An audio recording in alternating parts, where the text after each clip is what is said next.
Hello and welcome to Centre Never Apart. We're very excited to be sitting down with our current filmmaker, Benjamin Lussier. Hi, hello. How are you? I'm good, how are you? Good. So tell us a little bit about the film. I mean, it deals with a lot of different issues, sexuality, isolation. What was the main intention in creating this film? I guess the main intention in creating the film was, I don't know, just a feeling of, expressing some of those themes or issues that kind of resonate with you personally, and you feel like as an artist that you would just want to get out there. Right. For some reason, isolation is a theme that's kind of recurrent in a lot of my work. I don't, on a personal level, I don't feel particularly isolated, but I guess on a subconscious level, I guess. Well, I think we've all been isolated at some point in our life. Because I mean, I like people. I have a lot of friends, and I don't feel lonely. But yeah, in my films, sometimes I don't know, it comes out a lot. And actually, what kind of made me want to do the film was really kind of like some of those themes that kind of struck a chord in me, and they strike a chord kind of in a powerful way, and you feel like you have to do something about it. And yeah, and to me, sexuality, as you mentioned earlier, like is to me like the counterpart of isolation. Is the most kind of profound way of connecting with someone. So I felt like, like to me, Pool is like a story of coming from isolation to a state of connectivity. Right. So sex, in a way, had to play a part in that. Okay. To make it feel more deep and authentic, if that makes any sense. Yeah, I think that makes sense. Okay. Well, the main character, Willem, is mute, but sort of selectively mute. Yeah. What was that about? I actually I went to high school. One of my friends in high school was suffered from selective mutism. Okay. So it's a pretty, like, you don't hear about it a lot, but it's definitely real. It's when people have such anxiety with interacting with other people, they'll just talk to very specific people and won't speak at all to like strangers or like.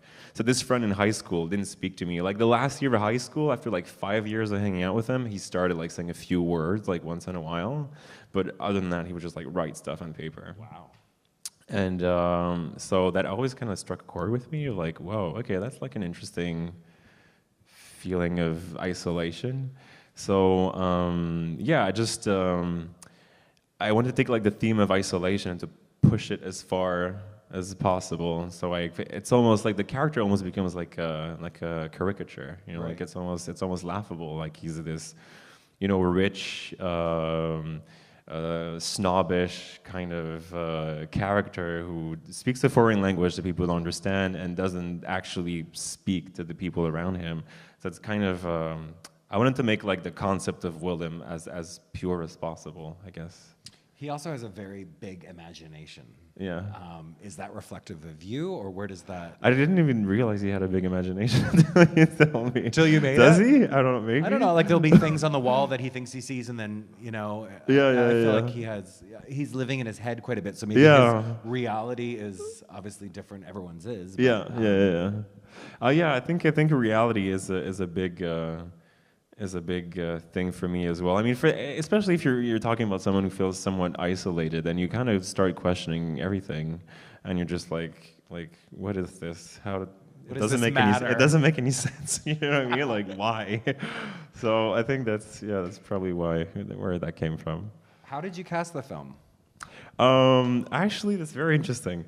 I was looking for someone, because I worked with Thomas, the actor who plays Willem. I worked with him on a music video for Marie-May, who was like playing a shy little gay boy, and like he was very, very kind of, very shy and very kind of, didn't speak much. But then I saw a video of him online. He was doing drag, and he did like this really kind of wild rendition of a Marilyn Manson song, like on the stage, and like really, like got into it. And I was like, wow, that's exactly the kind of duality that I was looking for the role. Like someone who's very, like shy, but like internally there's this fire that just wants to come out, Right. So that's how we found Thomas, and then for Melanie, the female counterpart, I mean, she's basically you see her in real life. That's basically her. Like it's, she almost like, I mean, she's a great actress, but it's almost like it wasn't far removed from her actual personality. She's so interesting and so amazing. She's like a, you know, like a walking diva. You can't help but fall in love with her. Well, I liked the sort of play with celebrity, how they also are isolated in a different way. Yeah, in a different way. You Yeah. definitely played on that. Yeah. What were the biggest challenges and joys creating this film? Probably working with, we had like a great, it sounds like a cliche, but like the crew on the film, it was such a great team. Like we had such a good time working on the film. I think it really shows on the film, like there's a genuine kind of love there from all the people that were working on it. We had such a great time. And people were like, because we didn't have like a big budget. I mean, the film looks like has money, but like we didn't